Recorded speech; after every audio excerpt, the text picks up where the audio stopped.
talked about on Rad 8 is we got a little bit deeper into the cathode end of the X-ray tube, which includes not just the filaments, if you remember, it also includes the focusing cup, and the purpose for the focusing cup was to focus the stream of electrons so that they impact a specific portion of the target.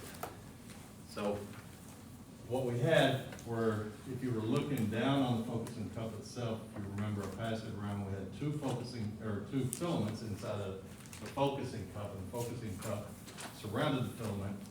There was always a charge going through the cathode into the X-ray tube to warm the tube up, but at the point of thermionic emissions, whenever we hit our prep button, we start jamming up a lot of electrons on our filament itself.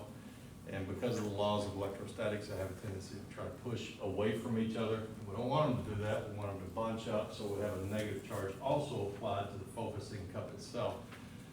So that it compresses those electrons so that whenever they come across the tube, they impact just the target area, which we call the focal spot. Okay, so the entire disc is really technically what we call the target. But there is a specific part of impact, and that is what we call the focal spot.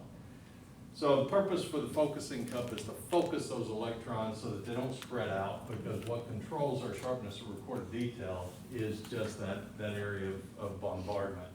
If it spreads out, if those electrons spread out, then what we get is a larger actual focal spot, giving us a larger effective focal spot.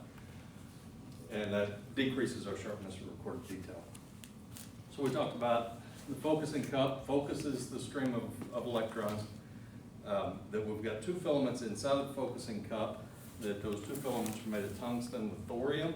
We talked about the reason for the tungsten, and primarily because it has a very high melting point. But we talked about the purpose for the thorium added being to increase the strength of the tungsten. Tungsten tends to be very brittle. So we talked about two different filament sizes. We had two. One was for large heat loads. You can put more electrons on a big one than what you can on a little one. So large exposures were what we use the large focal spot for. The small focal spot was for increased sharpness of recorded detail. We talked about the X-ray tube, or the filaments, especially the small filament, being exposure limited, that you couldn't use 200 to 300, above 200 to 300 MA, depending on what manufacturer you were using. So you couldn't use a 400 MA setting for a small focal spot. It'd just give you tube overload light. So that's for protection of the tube, so that you don't overheat the tube. So we talked about the focal spot being the actual area of bombardment. We had two different types of focal spots that we referred to. The actual focal spot was the actual area of bombardment, as opposed to the effective focal spot would be the projected focal spot. That would be what the patient, if they were laying on the table looking up at a raw tube that didn't have a protective housing around it or anything else, that's what they would see, is their eyes would just see the effective focal spot. So the effective focal spot being the projected focal spot, the actual focal spot being the actual area of bombardment on the focal tract itself. So we talked about focal spot being the actual area of bombardment, but what we use in most cases is a rotating anode. So the focal spot, an individual focal spot, is just that one spot. But what we call this entire area around the target face itself, where the focal spot, the actual focal spot actually moves, is what we call the focal tract. And we used a rotating anode because we can use higher heat load, higher exposures, and not have to worry so much about melting the anode. So rotating anode is for better heat capacity. So we talked about two different types, rotating and stationary anode. Stationary anode, you're just not going to work with. You might see those in a dentist's office because you're just not going to hear the rotation. You're going to know that your dental technician, whatever they are, is fusion X-ray tube with a stationary anode. We talked about the purposes for the anode. The anode is a conductor, is an electrical conductor, so it completes the circuit. Thermal dissipator, it's mechanical support for the target. The target, again, is the entire disc, but it maintains the focal tract and specifically the focal spot. We talked about it being also being made of tungsten, and we talked about the purposes for tungsten and target. Again, the high melting point would be one, thermal conductivity was the other, and then we talked about atomic number. And the purposes for the increased atomic number was basically two. One, it had the high atomic number had a large nucleus, so we got fairly efficient compared to other atomic structures. Brem's interaction, Brem's creation. And then also we've got a lot of electrons so that it increases the effectiveness or the efficiency of characteristic. So the other two had to do with heat, thermal conductivity. We want to conduct the heat all over the face of the target, but we want to keep the heat off of the stem so that we don't wear out the bearings. So our entire anode into the X-ray tube is not tungsten, but the focal tract is definitely going to be tungsten. Possibly the entire disc area is going to be tungsten, but what we're going to have in a lot of cases is a graphite backing and then a molybdenum stem, and the molybdenum stem and the graphite are not as good at thermal conductivity, so that we keep the heat off of the bearings so that we don't wind up with a stationary anode, essentially. All right, so we talked about the induction motor. The induction motor is the only part of the X-ray tube that's outside of the X-ray tube itself. It's inside the housing, but it's outside of the X-ray tube, outside of the envelope, but it's still considered a portion of the X-ray tube. We talked about it being an induction motor, meaning that it uses electricity to create magnetism, and the magnetism is used to rotate the anode. So it's through electromagnetic induction. So focal spot being the source of X-rays is where the electrons interact. And we talked about the difference between the actual focal spot and the effective focal spot being the line focus principle. All right? So any questions on all that before we press on? Yep, what's good? Which one's the line focus principle? The line focus principle is the difference between these two, the actual focal spot and the projected focal spot. Okay, anything else?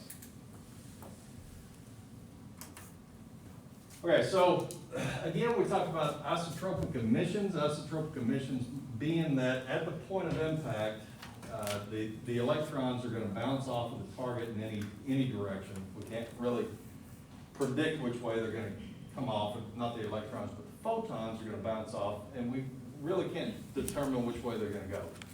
So they're going to go in that way, or that way, or that way, or that way, or that way, and so forth. So they're going to go off in any possible direction with equal intensity, and that's what isotropic emissions means. Equal intensity, all different directions. All right, so you line up your electrons, you send a tremendous number of electrons across the tube, and they hit some, only about 1% create X-rays. Most of them just become, complete the circuit and become electrons that go back into the system. But about 1% of those become X-rays. Through both characteristic and through Brem's interactions, that about 1% become X-rays. So the only ones that we're interested in are the ones that would come through the port or the window of the housing, right? So the only ones we're really interested in are these. And of those, the ones that we're going to call the central ray are the ones dead square in the middle. Okay, so I've drawn this kind of as a line, but it doesn't really come out as a line, it comes out as a fan-shaped beam. So if I were to fold this piece of paper into a fan, you know, if you fold it back and forth and back and forth and back and forth, what it comes out with is kind of that type of shape, right? So little at one end, wide at the other, and that's a fan, right? So we have a fan-shaped beam. Yeah, it's kind of funny. It's a fan-shaped beam, or it's a fans out in multiple dimensions. So it fans out in that dimension, and it also fans out in that dimension. It's what we actually call an area beam, because it covers a broad area. So the center of that is what we call a central array. And whenever we are positioning, that's what we put in the middle of the anatomy. We want to see the wrist bone, central ray goes right there. We want to see the arm, forearm, central ray goes to the center of the forearm. So what it's talking about is that very specific portion of the X-ray beam. Now, isotropic emissions refers to emission from at the point of impact. All right, so they're at the point of impact, the likelihood of an X-ray photon going off in any possible direction truly is isotropic at the point of impact. But through the window, you don't have isotropic emissions because all those other ones, except for what's coming through the window, are eliminated or reduced to the acceptable amount of leakage radiation, right? So we don't have isotropic emissions from the X-ray tube, just at the point of impact on the target itself. Now, what is going to affect the X-ray beam as it exits through let's start with the port. The port is on the protective housing, so what does the X-ray beam have to go through in order to exit from the port? It's got to go through the glass or the envelope, glass or metal envelope, right? What is that going to do? Filter. It's going to filter because we don't have radio parent material, we have radio lucent, right? So selective absorption. Then what does it have to go through? Oil? Oil, exactly, it has to go through the oil. Is oil radio parent? No, because we don't have anything that's radio parent, it's radio lucent, right? So what's holding the oil in? Is it just floating out there? No, it's gotta go through something else, probably a metal port, right? So the metal is also gonna remove some X-rays. So by the time it gets to the collimator housing, even before it gets to the collimator housing, the X-ray beam is gonna be at least minimally filtered. So once it gets to the collimator housing, what does it have to go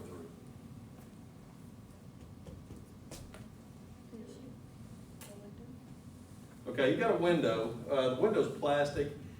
Yes, there's no radioparency, right? But by that point, we've got an X-ray beam that's so filtered that plastic's really not going to do a whole lot. But let's say, okay, it adds the tiniest amount of filtration. What has it got to go through before it gets to that plastic? And plastic, what I'm referring to in the window is not this window, but what you're seeing, you know, that plastic that gives you those crosshairs that you use to center your X-ray beam.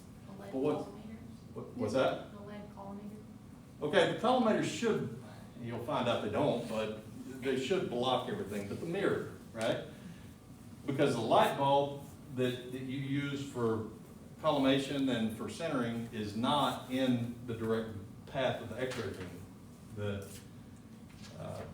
port to the window is here. You've got a light, but the light is off to the side so that what you're actually getting is reflective light. The light hits here and bounces down. The distance between the light bulb has to be exactly the same as the distance between the light bulb and the mirror has to be exactly the same as the distance between the focal spot and the mirror. Okay? So it's got to go through the mirror. The back side of the mirror is sometimes lined with silver, and that's what gives it that reflective appearance, and plus it's glass. So you've got a lot of different things that's got to go through in order to get to that. So you've got glass, right? You got glass here, then you've got oil, then you got probably metal, then you've got metal, and each one of those absorbs some X-rays. So that by the time the X-ray beam gets to the patient, it's a little bit filtered, and if you're shooting with 70 kVp or above, the minimum amount of filtration you have to have, if you remember, is 2.5 millimeters of aluminum equivalent, right? So you got all that stuff that it's got to go through, and the point I'm trying to make here is that all of that stuff absorbs X-rays, okay? And each one of those things are little bitty, with a possible exception of, depending on how much oil you've got, each one of those things absorb minimal X-rays. So what we've got in the anode, where we've got that angulation of the anode here, we've got the filament over here, and let's say our window is that big. And each one of these points of impact can send X-ray photons off in isotropic direction. So if we get X-ray creation and it comes through the window here, how much does it have to penetrate in order to get to the window? Not much. But if that same X-ray photon goes off in this direction, what does it have to penetrate in order to get through the window? A lot of metal, right? So what do you suppose is going to happen to those X-ray photons that are trying to go through this end of the X-ray window? What do you suppose is going to happen if they got to penetrate through a big chunk of metal? A lot of them are going to get absorbed inside of the metal, okay? So what do we call this thing right here? What's that? It's the disc on the anode end of the X-ray tube, right? So this is the anode end of the X-ray tube. This is cathode end. This is anode end. All right, so what did we call all these different levels of filtration that got us to this? We had two different types of filtration. We had additive filtration and we had inherent filtration, right? So we had inherent filtration. So would that be a form of inherent filtration? Yeah, absolutely, because you can't remove it and make it go away, right? So it's inherent filtration. So inherent in your X-ray beam is going to be a difference between the cathode end of the X-ray, the beam as it's emitted from the housing. There's going to be a difference in intensity between the anode end of the X-ray tube and the cathode end of the X-ray tube because of the filtration effects of the anode itself. Okay? You follow me? So if the center of your central ray represented 100% of the intensity that you want to see, the X-ray tube emit, if right there at the center of your central ray, we say, okay, that's exactly what we want. Is the center of the central ray going to have any kind of absorption in the anode? Probably a little bit. Is it going to be as significant as this that just kind of bounces straight off? Probably not. Is it going to be meaning that what we're going to have over here is probably an increase in intensity compared to the center? But what's our intensity going to be on the anode end of the X-ray tube? Less, right? So just in a word, less. So our intensity on our anode end of the X-ray tube may be as low as 75% of the desired intensity. Okay, so the intensity emitted from the tube itself, and not from the envelope, but from the housing and the collimator housing, is not going to be consistent across the face of the X-ray tube. And this is what we call the anode heel, just like heel, effect. So the anode heel effect says that what we have is a difference in intensity between the cathode end of the X-ray tube and the anode end. Okay? So that if the center of our central ray represents 100% of the intensity that we want, that's the best, the ideal percentage is at the center of the central ray. We're going to have an increase in intensity at the cathode end of the X-ray tube and a decrease in intensity at the anode end of the X-ray tube.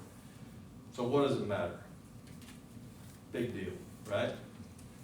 Well, in CR and especially DR, It's less significant, but it's still there, and it can be demonstrated if you were to take a very thick piece of absorbing material, like we've got up in the 215 classroom, we've got what you call a step wedge, and it's a great big thick piece of acrylic. And that piece of acrylic looks like this. It goes up incrementally in steps, okay? So that one end is very thin, and it's only one step, and the opposite end is very thick, and it's not far from about that size. The number of steps is greatly increased, but it's about that big, okay? So that if we want to even out our tissue differences, density differences between one end of an anatomy and the other end of an anatomy, then what we can do is use the anode heel effect to our benefit. So what anatomy do you have that has a very steep wedge shape that we've talked about in this semester? What's that? The foot. Yeah, the foot, the T-spine even. Yeah, T-spine even. I had to think, where are we in the semester? Yeah, we just took the spine test. So the foot especially though, in the foot, what we've got is at the toe end, we've got this thin anatomy, and then at the heel end, we've got a very thick anatomy, right? So thinking about your anode heel effect, where would we want to put the thickest anatomy to take advantage of the anode heel effect in relationship to our thick anatomy? Which end of the x-ray tube would we want to put over the thickest anatomy? The cathode end of the x-ray tube, because we have greater output. The toes being thin, we want to put the thin end there, right? So thick end here, or thick end here, thin end here, okay? So anode heel effect. Is it immediately visible whenever you shoot a foot x-ray? Well, probably not. But if you were to take that piece of acrylic that's up in the lab and make an exposure with it oriented, let's say with the toe, the thin end towards the head end of the x-ray table, and take a second one and rotate it to where it's at the foot end of the x-ray table, then you should be able to see a little bit of a difference between the two images. It might be subtle.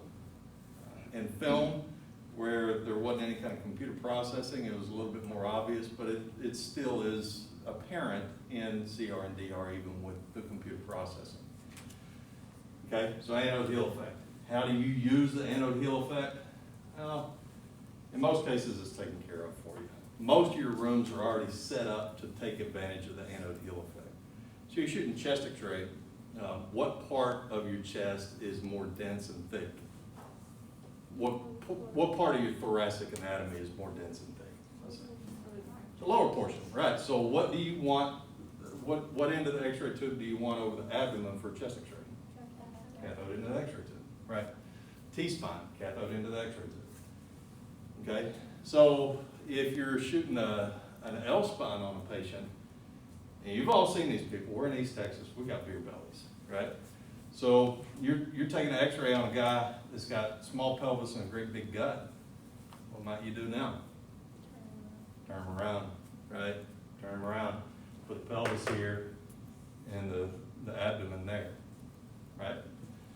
So the anode heel effect says because of the intensity difference between the cathode end of the x-ray tube and the anode end of the x-ray tube, you can even out tissue density differences where you've got tissue type that has a great difference in thickness and density. You can utilize that to even out the tissue density differences on your image. So the density differences are less significant on your image. Now, a couple of things about the anode heel effect. One is that, let's say we're comparing two different things. Let's say we've got a distance, an SID that's only this far, and we're using an image receptor that's that big, okay? We've got an image receptor that's that big, you got to pull it up. Then If we were to draw this on out, and we were to say that we open up our collimators even more, then how much more absorption are you gonna have in the anode at that steep angulation? It's gonna increase, right? And I've kind of drawn this to an illogical extent, but it's gonna increase, okay? So that if I were to be making an exposure on an image receptor that's that big at this distance, then our point of impact, we're gonna get a lot of absorption at this end, not so much at that end, right? So center of our central array represents 100% of the intensity that we want. We get a decrease at that end, we get an increase at that end, right? We got faculty trolling by looking in the window. All right, so now let's imagine that we increase our SID, so we're all the way up here now. So first off, what do we call that spreading out of the X-ray beam? Divergence. Yeah, it's divergence of the X-ray beam. So at an increased SID, is the divergence greater or less to cover the same? Right. It's less, right?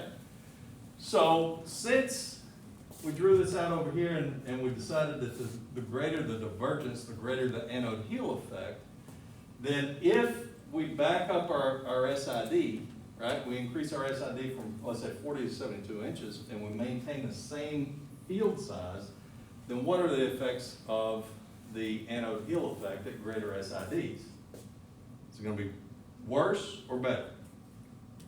Better being less obvious. It's going to be better, right? So the lower the SID, the worse the anode heel effect. The greater the difference between cathode and anode into the X-ray tube. Okay, so that's number one. Number two is that if I were to take, and instead of having an image receptor size as big as what it was, let's say my image receptor size is only that big now, so that my divergence is only that big. Is that going to make my anode heel effect better or worse? Again, better being less obvious. It's going to be better, right? So the anode heel effect by default is worse with larger image receptor sizes or larger field sizes, right? And it's worse at low SIDs. Okay? The most complicated thing we're going to talk about today, anode heel effect. You kind of got that? It's worse at low SIDs and greater whenever the image receptor isn't big, so like if it's smaller? Yeah, the anode heel effect, the effects of the anode heel effect are worse with a larger image receptor size or at lower SID.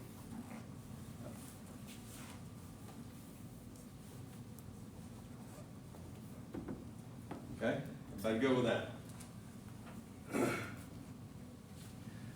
Okay, so we've got to take a little bit of a jog back to our focal spot. We kind of jump around a little bit in the chapter, but it's a little bit for a reason. So what we're going to talk about now is what we call off-focus radiation. And in the most technical sense, there's a lot of different ways to get to off-focus radiation, but we're going to limit that to really just one. We talked about on Friday, if you apply a very, very high heat load, if you stand on your rotor too long, and by stand, I'm not talking about, in fluoroscopy where you stand on a button. I'm talking about if you just push your prep button for too long, then you overheat your tube, you expand your thermionic emissions, your space charge, and you create a kind of an overload, right? And we'll call that overload blooming.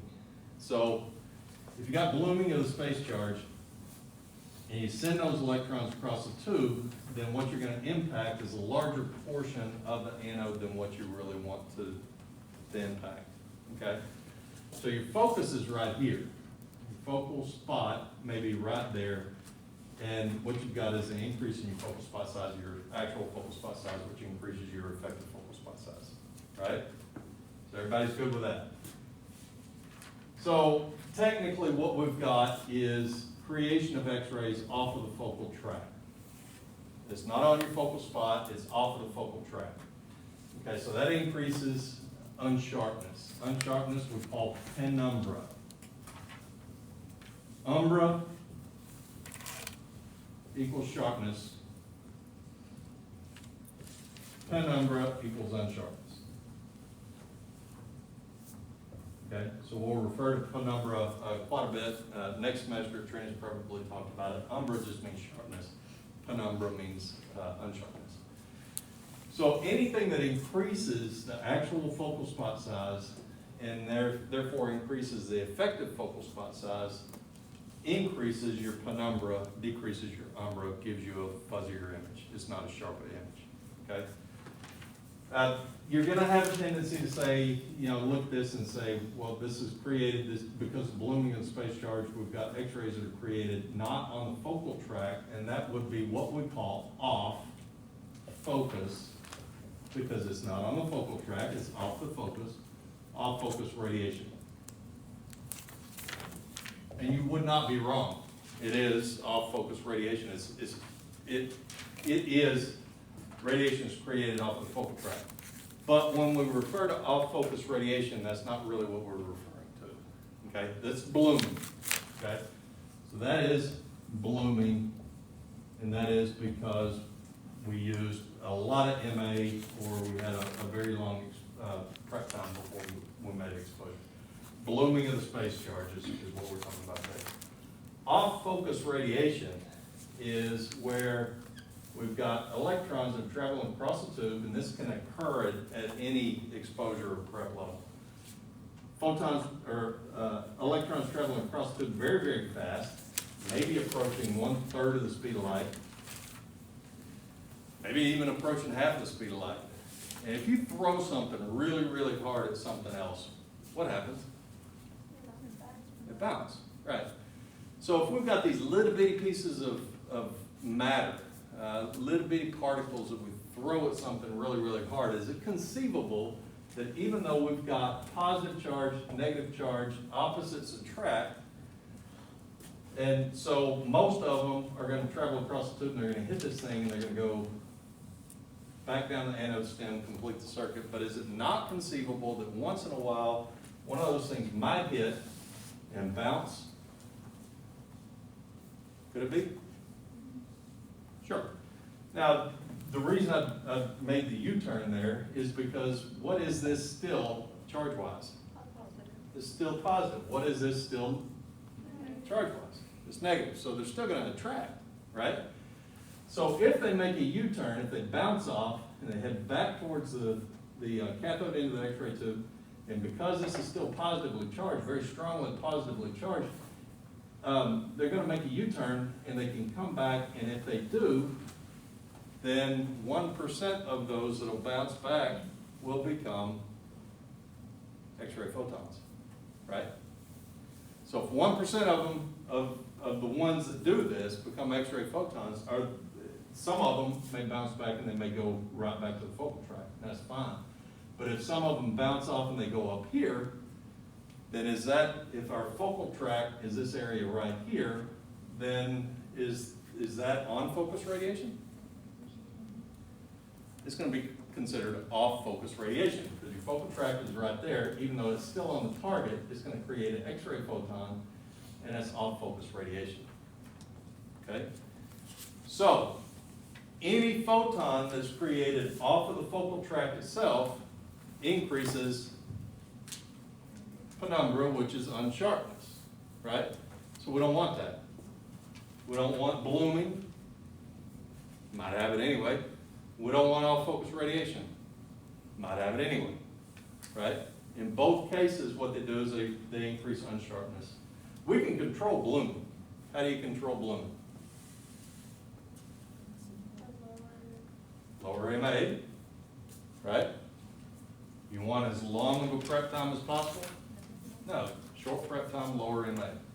If you use high MA, and there's a time that high MA is appropriate, but if you consistently use high MAs, and especially with a long prep time, you're gonna have blooming. So you can, to a degree, control this.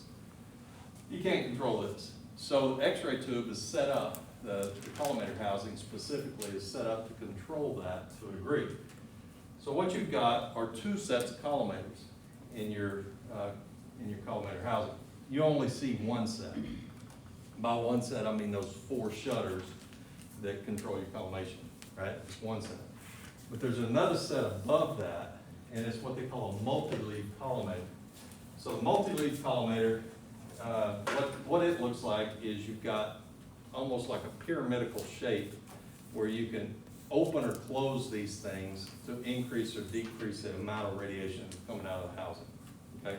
So they kind of overlap, and we've got a diagram on page 116, figure 6-24. That thing that you see on top of the collimator housing is your multi-leaf collimator, okay? The purpose for that multi-leaf collimator is to limit the amount of off-focus radiation. Doesn't do anything for blooming, or not much for blooming. But the purpose for it is to limit the amount of off-focus radiation. So 2 things you gotta look for. One is you're gonna have a tendency to call blooming off-focus radiation. Technically it is, but that's not what we're referring to whenever we're talking about off-focus radiation. We're talking about bounce-back radiation that hit the target, bounced off in a different direction, and created X-ray somewhere off of the focal tract. Okay, so not the same thing. Blooming is blooming, off-focus radiation is off-focus radiation. In both cases, of radiation created off of the focal tract, but they're not the same thing. Okay, so that's number 1. The second thing is that you're gonna have a tendency to call off-focus radiation secondary radiation. When you think of something as being secondary, what do you think of? It's like the walls, What's that? like the walls, the other stuff besides the patient, or is it the patient? Yeah, something that, maybe something undesirable, right? Was that undesirable? Yeah, absolutely it is, because it increases penumbra, which is unsharpness, right? But secondary radiation isn't undesirable. Secondary radiation is what comes through the patient. Secondary radiation is your image-creating X-ray, okay? That's what we're looking for to strike the image receptor of secondary radiation. So is off-focus radiation primary radiation? Absolutely it is. It's just undesirable primary radiation. It's primary beam, but it's primary beam we don't want. Okay, so again, 2 things you gotta look for. Not the same, blooming and off-focus radiation, not the same, even though they're the same. It's just process. So blooming is blooming, off-focus radiation is off-focus radiation. In both cases, they increase penumbra, decrease sharpness for recorded detail. And secondarily, or second, it is primary radiation. Okay?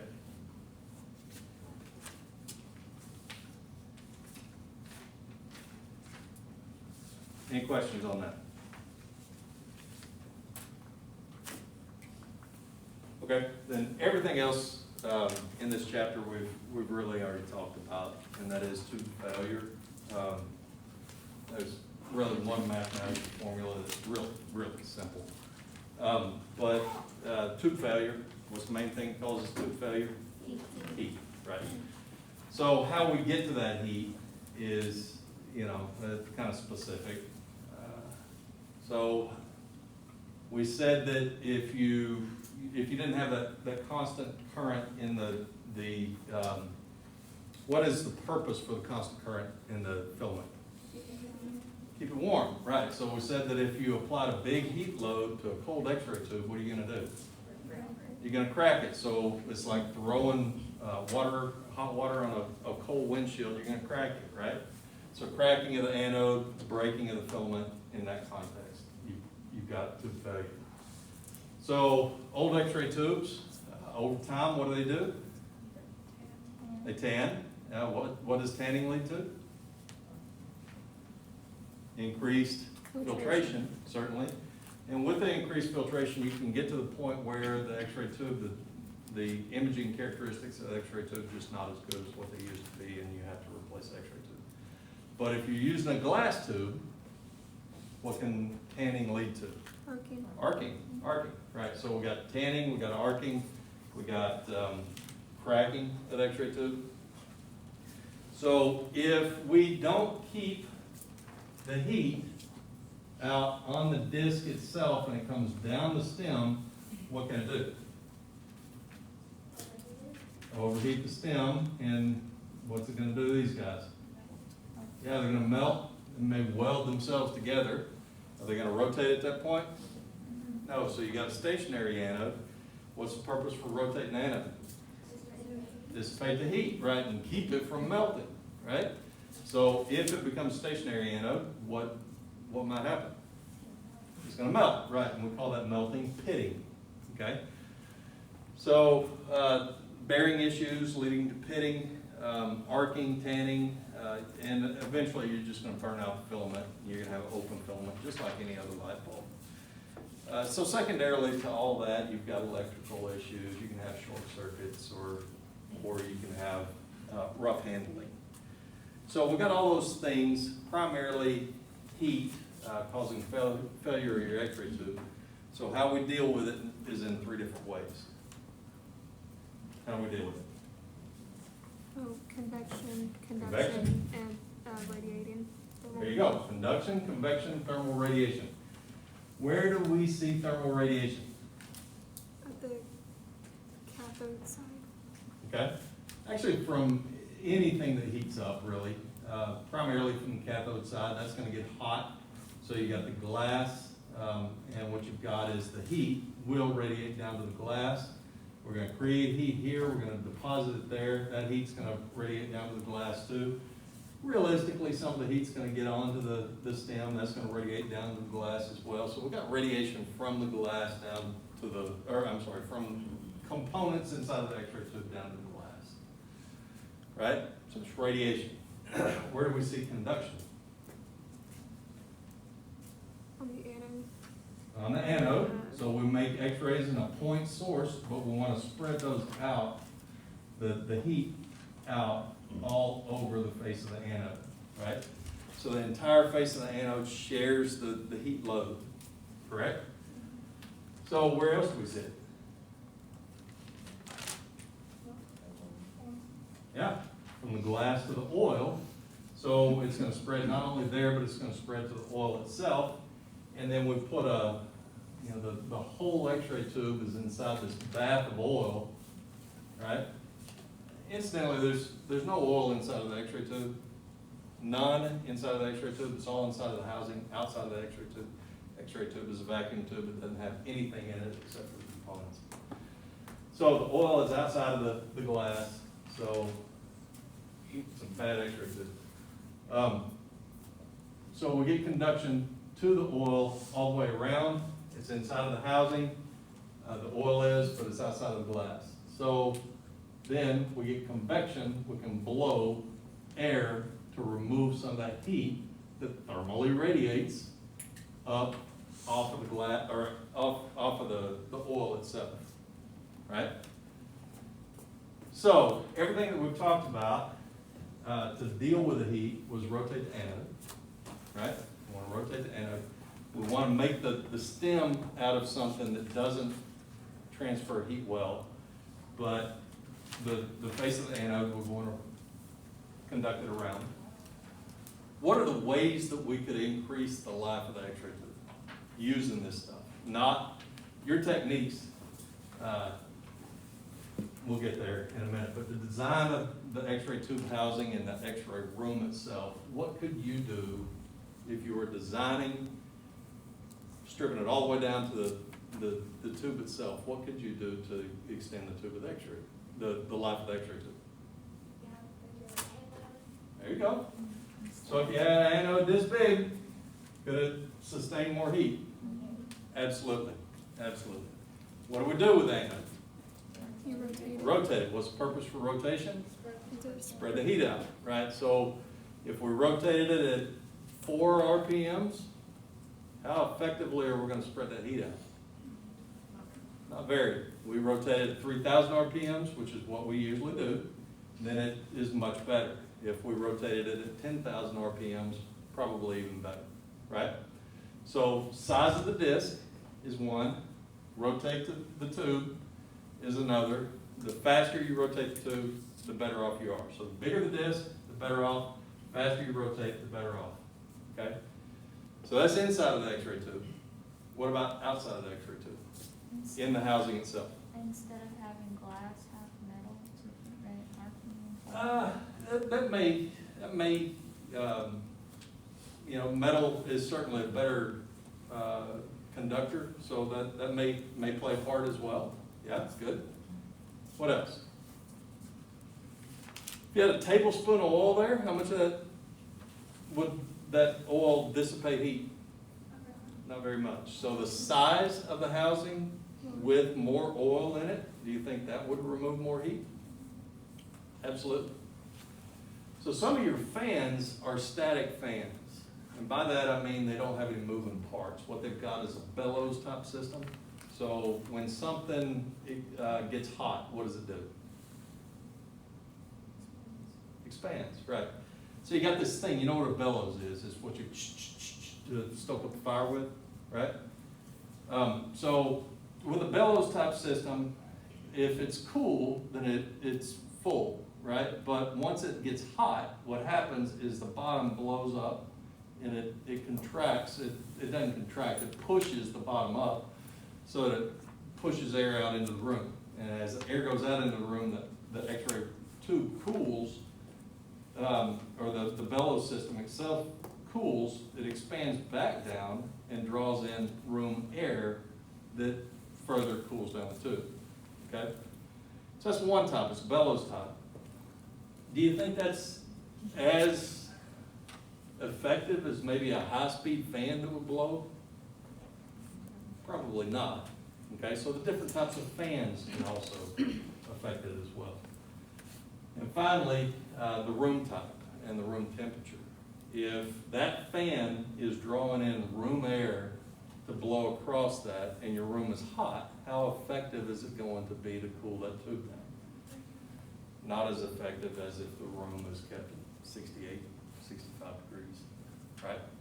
So the design of the room, the design of the tube, and the design of the tube housing all go into how much heat this thing can sustain and how well it's cooled, and therefore how long the life of the tube will be, okay? Now, as far as your techniques go, what's the main thing that drives your heat? Okay. Okay, let's think about it. So going all the way back to how we get electricity from the power company. How do we say that we can use relatively small wires to supply a lot of electricity to a lot of different places? Remember? What kind of electricity do you get from the power company? Is it 110 kVp? Or 110 volts? No. It's like, Transformer. yeah, you gotta send it through a transformer before it gets into your house because it's like 500,000 volts. Extremely high voltage, extremely low amperage. And the reason for that is because you've got a finite number of electrons you can stick on the outside of a wire, right? And after you fill that wire up, because you're creating a lot of heat that will eventually melt it, the only logical thing you can do is make a bigger wire, right? So the more electrons you put on something, the more heat you create, right? So out of voltage and amperage, what defines the number of electrons you're utilizing? Voltage or amperage? Amperage. Amperage. Amperage. Amperage is number of electrons. So, went a long way to get back to this. High kVp, low milli amperage exposures or low kVp, high milli amperage exposures are going to give you more heat. Huh? High kVp or high amperage? Yeah, high amperage is going to give you more heat. So what type of techniques are gonna be better for tube life? High amperage? Low amperage. So your techniques to extend tube life should be higher kVp, lower mass values. Okay? That's number one. Well, that's actually number two. Number one is, just don't stay on the prep button too long. The longer you stay on the prep button, the more heat you create. Is there a time that is appropriate to really stand on the prep button? Anybody taking an x-ray of a child? Yeah. If you wait, you got a screaming kid and you wait to even prep for that kid to take in a breath, you're gonna get exhalation and chest x-ray all day. So there's a time to do it, right? But that time is not with every exposure.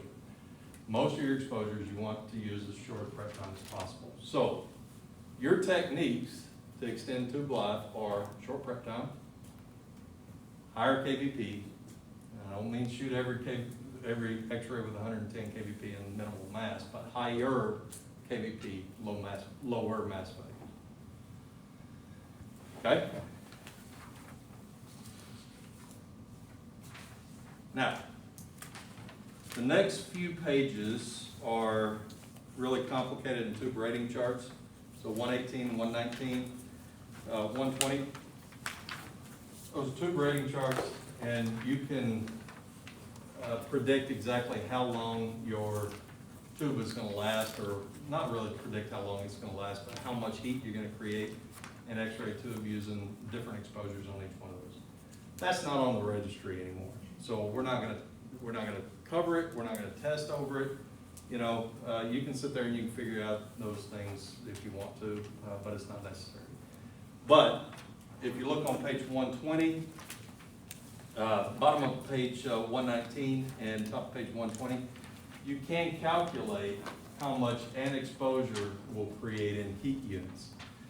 And notice that you've got two different things. You've got two different formulas, one for three-phase high frequency and one for single phase, okay? So single phase is very simple to calculate. It's just kVp times MA times time. That's it. All right? And we talked about whenever we change from a single phase to a three-phase that we get an increase in output, right? Because of the pulses, the sine wave, the pulses overlap, we'll get an increase in output. But the increase in output is not as significant as what we would expect it to be. We would expect it to increase by, a factor of 2 or 3, it does increase by a factor of 2. We would expect it to increase by a factor of 3. Well, the heat unit calculation is not as significant as you would expect it to be either. So calculation of heat units for a single phase machine is just kVp times MA times time, so it's kVp times mass. For three phase, it is the same thing times 1.4. That's your calculation of heat units. So kVp times MA times time times 1.4 would be your three phase and high frequency heat units.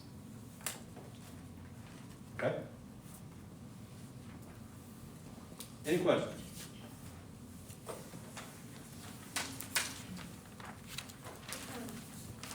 What did you say that melting pitting was? Pitting is melting of the anode, and that occurs whenever the bearings wear out and they fuse together and you don't have any kind of rotation anymore. So your focal, you don't have a focal track at that point. You've got a focal spot where all of the x-rays are created in the same spot, and it just, because of the heat buildup, it just melts it. So melting equals pitting, or pitting equals melting, and it occurs because you've got a stationary anode.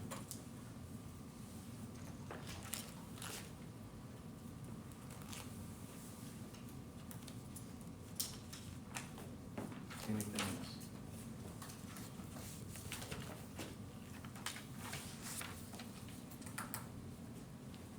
All right, well, we are done, and we'll have a test on Friday.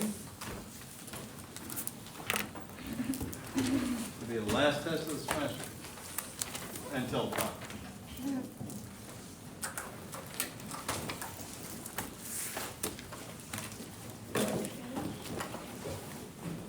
Have you given us the date for the final yet?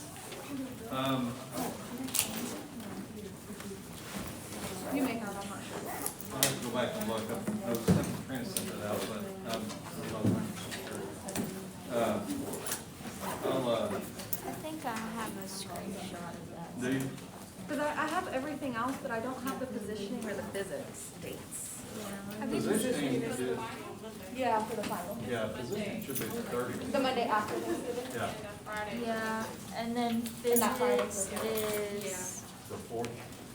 yes, the 4th. What's on the 7th? That is the intro final, and then the 9th is the patient care final. Yep. Awesome, thanks, y'all.